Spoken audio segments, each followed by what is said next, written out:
नमस्कार मंडळी, झालं का तुमचं जेवण वगैरे? कशा आहात?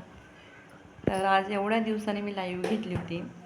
जवळजवळ 8-10 दिवस तरी झाले असतील लाईव्ह नव्हती घेतली, तर आत्ता लाईव्ह घेतली होती थोडा वेळ, बरं का. कारण की आईकडून आल्यापासून पिल्लू आजारी आहे. पिल्लूला उलट्या जुलाब चालू होते 2 दिवस. त्या दिवशी तर रात्रभर झोपली नाही. मी आईकडून आले त्याच्या दुसऱ्या दिवशी रात्रभर झोपली नाही पिल्लू. रात्रभर उलटे आणि जुलाब पाण्यासारखे. मला पण झोपून दिलं नाही, तिला पण नाही, मला पण बरं नव्हतं. दुसऱ्या दिवशी परत तिला भरपूर ताप होता बघा. काय करायचं. त्यामुळं मला लाईव्ह मी एक शॉर्ट व्हिडिओ टाकला पण आहे. पिल्लू आजारी असल्यामुळे मला मूड पण नाही आहे व्हिडिओ करायला, लाईव्ह घ्यायला मूड पण नव्हता.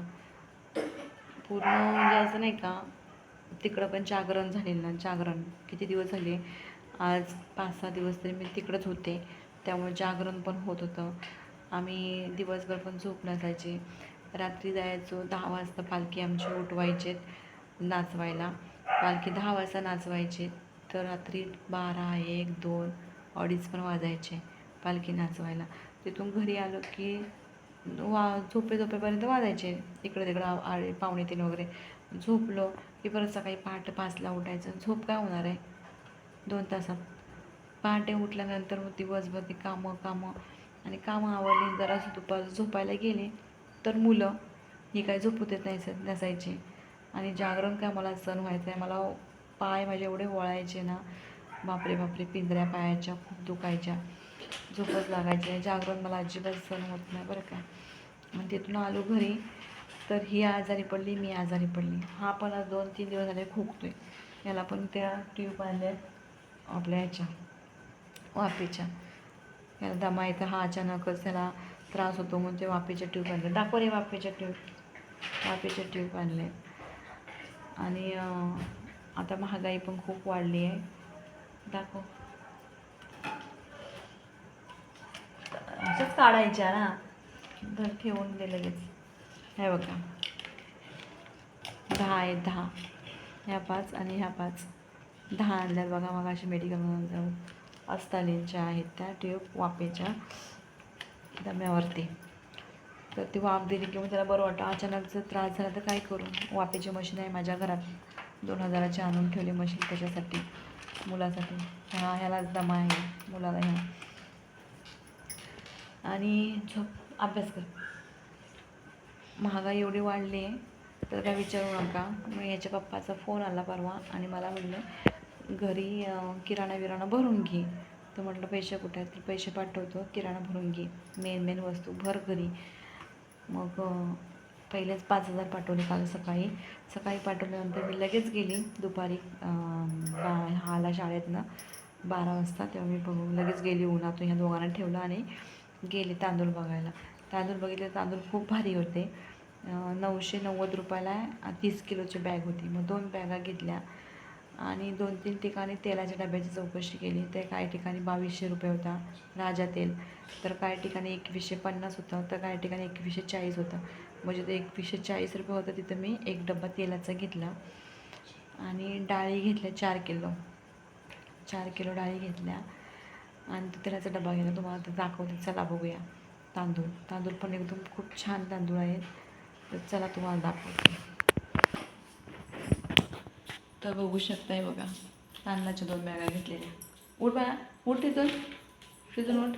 हे बघा तांदळाच्या बॅगा आणि हा तेलाचा डब्बा घेतला आहे बघा. तसंच आहे, अजून फोडलं पण नाही आहे तेलाचा डब्बा.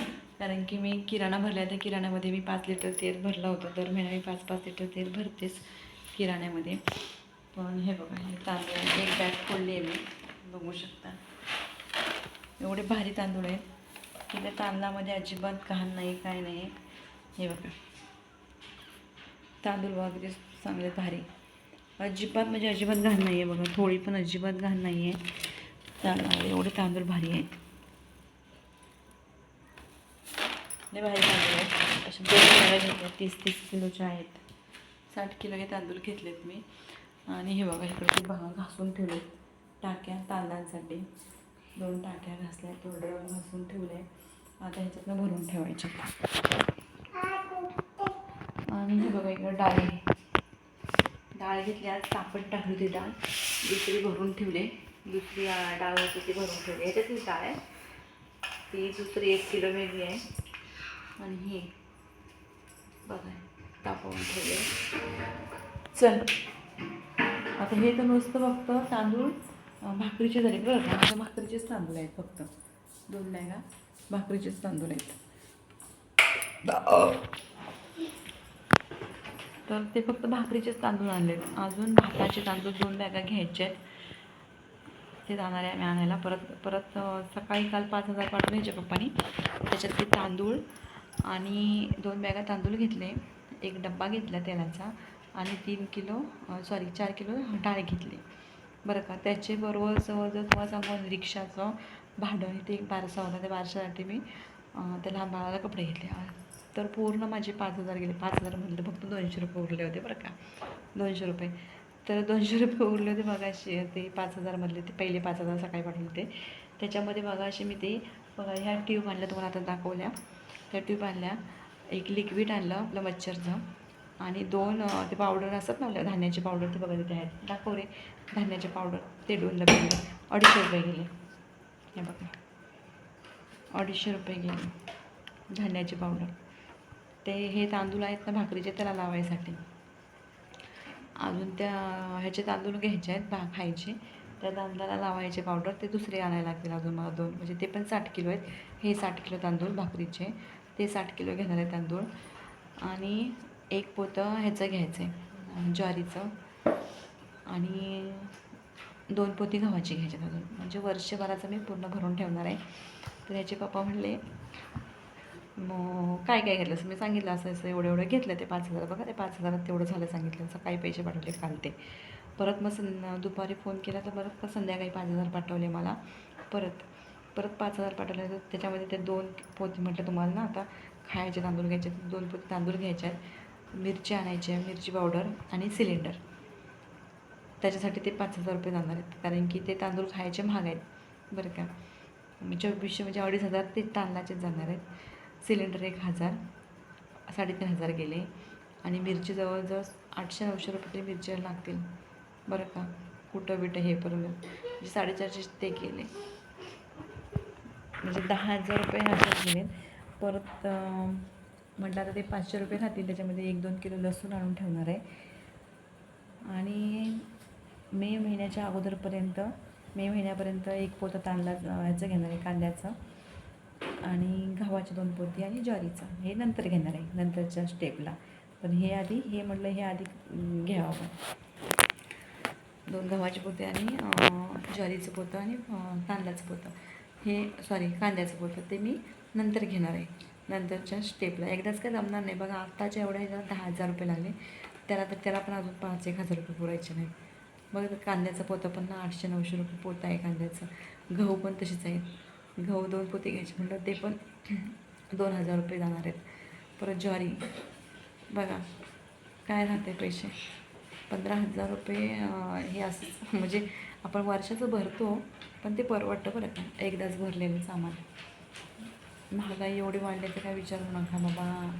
खरंच दुष्काळात 13वा महिना झाला आहे, एवढा दुष्काळ आला आहे, लय अवघड आहे.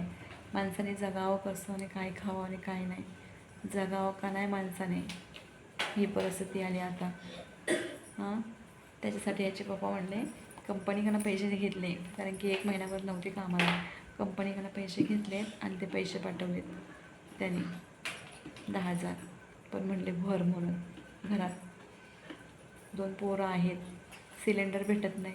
तर मग माझा 1 सिलेंडर आहे, तो बघा हा इथं भरलेला आहे सिलेंडर, आहे बघा सिलेंडर, तो भरलेला आहे. आणि 1 सिलेंडर लावलेला आहे, त्याला आता 2 महिने झाले लावून. मी काय थंड पाण्याचा आंघोळ करते आता, किती दिवस झाले गरमीतून. आणि आता तो संपायच्या आधीच मी माझ्या नंदेला सिलेंडर बुकिंग करायला सांगितलं आहे, कारण की आमचं बुक आहे, तो माझ्या मिस्टरांकडे आहे पुण्याला, त्याला लागतं आहे. आणि कशासारखं ट्रान्सफर करायचं, तर आम्हाला जायचं आहे पुढच्या वर्षी, म्हणून ट्रान्सफर नाही केलं. पण किती अवघड आहे माणसाचं जीवन ना, जगणं बापरे, लय अवघड आहे. कसं जगावं आणि कसं नाही, जगावं का नाही माणसाने, ते झालं आहे. जगणं अवघड झालं आहे माणसाचं, लय बेकार कंडिशन बाबा. आपली एक ठीक आहे, पण गाय घरीत काय करतील हो? गाय गरिबांचं अवघड